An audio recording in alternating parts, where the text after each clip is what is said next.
నమస్తే welcome to our channel నేను పద్మిని ప్రస్తుతంతో పాటు ప్రముఖ ఆధ్యాత్మికవేత్త ఆస్ట్రోన్యూమరాలజిస్ట్ వేదిక్ వాస్తు స్పెషలిస్ట్ శ్రీ విద్య మరియు హనుమత్ ఉపాసకులు బ్రహ్మశ్రీ డాక్టర్ సిస్లా జయశంకర్ గారు మనతో పాటు ఉన్నారు మాట్లాడదాం సార్ నమస్తే సార్ సార్ నక్షత్రాల గురించి చెప్తున్నారు నక్షత్ర తత్వం ఎలా ఉంటుంది అనేది అంటే వాటి పాదాల వారీగా కూడా చెప్తున్నారు డెఫినెట్ గా పాదాలకి ఇంత వేరియేషన్ ఉంటుందా అనేది ఫర్ ది ఫస్ట్ టైం తెలుసుకోవడం జరుగుతుంది శతభిషం వరకు మాట్లాడుకున్నాము ఇక పూర్వభద్ర నక్షత్ర జాతకులు ఎలా ఉంటారు పాదాల వారిగా అలాగే ఏం చేసుకోవాల్సి ఉంటుంది లైఫ్ లాంగ్ పూర్వభద్ర నక్షత్రానికి బృహస్పతి గారు అధిపతి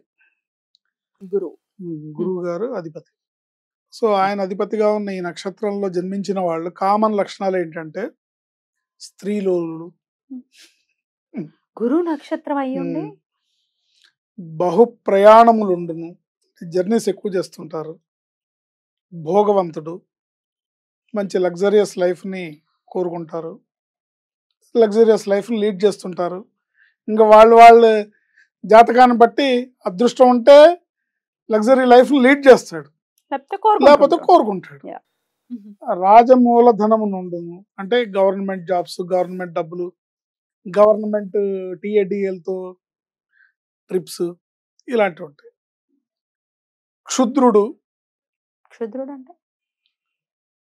అంటే నెగటివ్ మెంటాలిటీ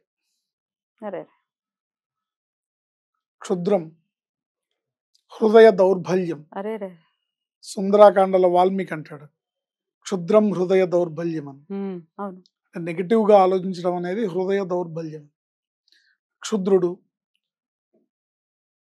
స్వామిదే నక్షత్రం ఆయన చెప్పాడు క్షుద్రం హృదయ దౌర్బల్యం అని నిజమే కదా ఈ నక్షత్రం స్వామిదే పూర్వభద్ర అంటే ఆయన అవతార పురుషుడు కాబట్టి ఆయన మంచి లక్షణాలు ఉన్నాయి బట్ ఈ నక్షత్రంలో పుట్టే వాళ్ళకి ఈ లక్షణాలు ఉంటాయని ఆయన ముందే చెప్పారు క్షుద్రం హృదయ దౌర్బల్యం అని సో స్వకర్మ నిరతుడు అంటే తన పనులు తను చేసుకొని తన పనుల మీద ఇంపార్టెన్స్ పెట్టేవాడు తన పనులకే ఇంపార్టెన్స్ ఇచ్చేవాడు చిరంజీవి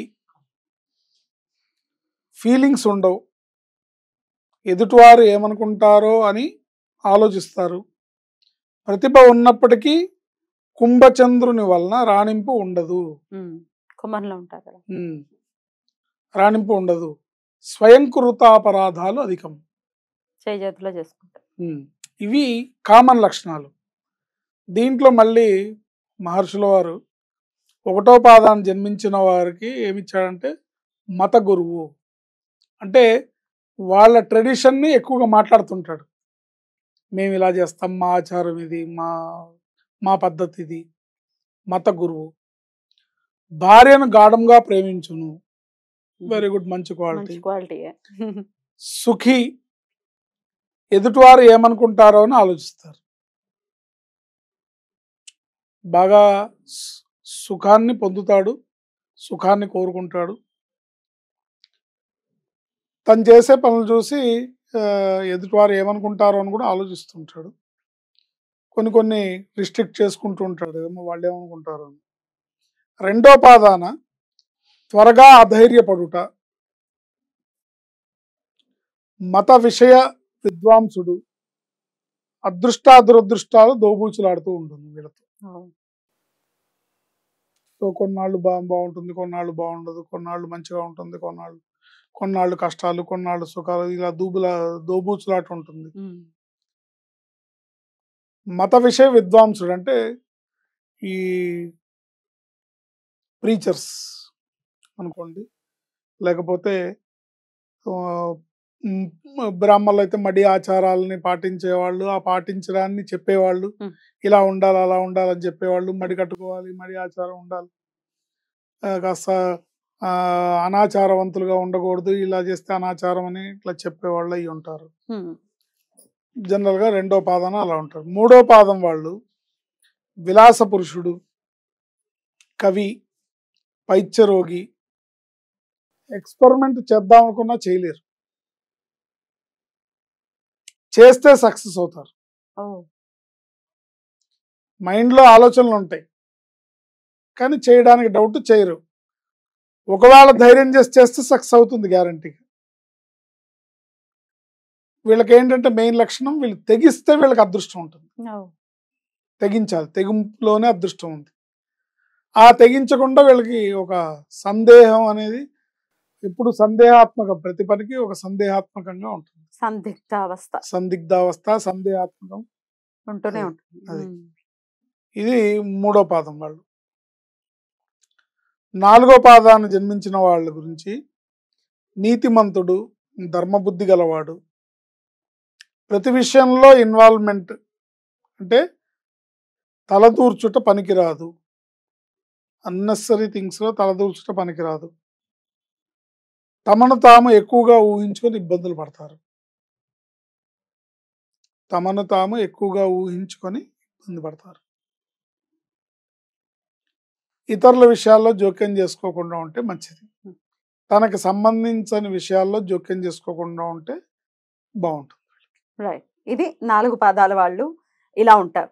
బోల్డ్ అంత డిఫరెన్స్ ఉంది. కాకపోతే ఎంత గురు నక్షత్రం అయిపోయినంత మాత్రాన ఆ గురువుకు ఉన్నటువంటి ఆ లక్షణాలన్నీ ఆ నక్షత్రం వాళ్ళకి ఆపాదించడానికి అవకాశం లేదు.